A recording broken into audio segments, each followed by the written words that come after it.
America Chicago সম্মেলনে যোগ দিয়ে আমেরিকাবাসীর প্রবল হাততালিতে ভূষিত হয়েছিলেন বিবেকানন্দ।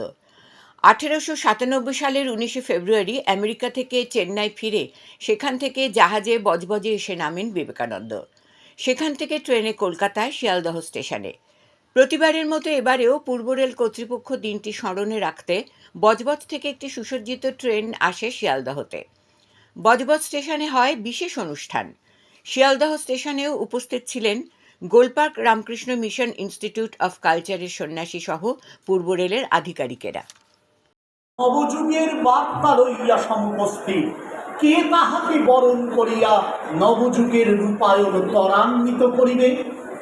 স্বামীজি যেদিন এসেছিলেন সেদিনই তার মধ্যে এই ভগবত পথ সঞ্চারী ইতিমূলক প্রীতি এবং ইতিমূলক শক্তির আবির্ভাব ঘটেছিল। সেদিন ভারতবর্ষ বিবেকানন্দকে বরণ করবার জন্য প্রস্তুত হয়েছে।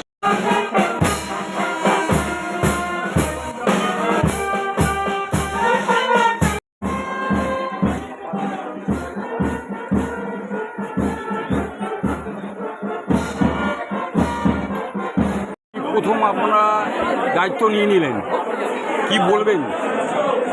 স্বামীজিকে যত বেশি আমরা স্মরণ করব, মনন করব, তত আমাদের জীবনের সেখানে বিকাশ ঘটবে। আমাদের ক্ষুদ্রত্ব ঘুচে গিয়ে আমরা মহত্তর জীবনের সন্ধান লাভ করে নিজেদের জীবনকে ধন্য কৃতকৃতার্থ করতে পারব। এইখানে যে স্বামী বিবেকানন্দ এসে নেমেছিলেন, এই গণেশবাবুই অনেক করে আবিষ্কার করেছিলেন, তা উনি আজ নেই, তা কি বলবেন?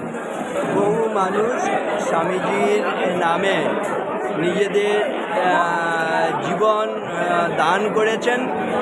তার আদর্শকে নিয়ে কেমন জীবনযাপন করতে হবে তার নিদর্শন স্থাপন করেছেন। যারা এই নিদর্শন দেখে নিজেরা উজ্জীবিত হয়ে নিজেদের জীবনকে গঠন করবেন, পরিচালিত করবেন এবং স্বামীজির আদর্শকে বাস্তবায়িত করবেন, কার্যকর করবেন, তাদের জীবন সফল হবে, সার্থক হবে, ধন্য হবে, কৃতকৃতার্থ হবে। আজকে সারাদিন ধরে স্বামীজির অনুষ্ঠান চলবে হবে। এখান থেকে শিয়ালদা থেকে আলমবাজার মঠ পর্যন্ত শোভাযাত্রা হবে। শত সহস্র মানুষ এতে যোগদান করবেন। যারা যোগদান করবেন তারাই ধন্য। স্বামীজি, আপনার নামটা?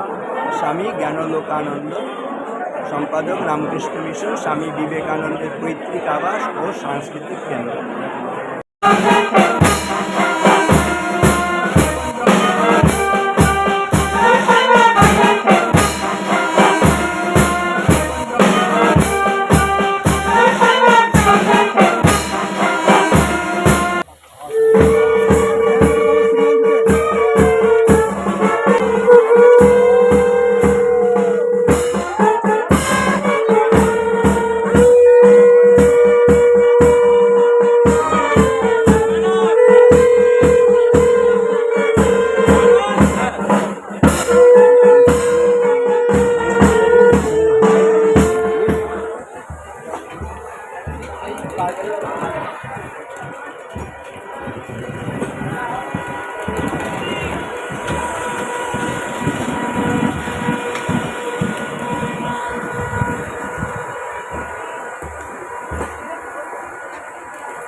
রংহীন সংবাদ আর অজানা তথ্যের জন্য দেখুন দিগদর্শন, 10-এর পাশে, দেশের সাথে।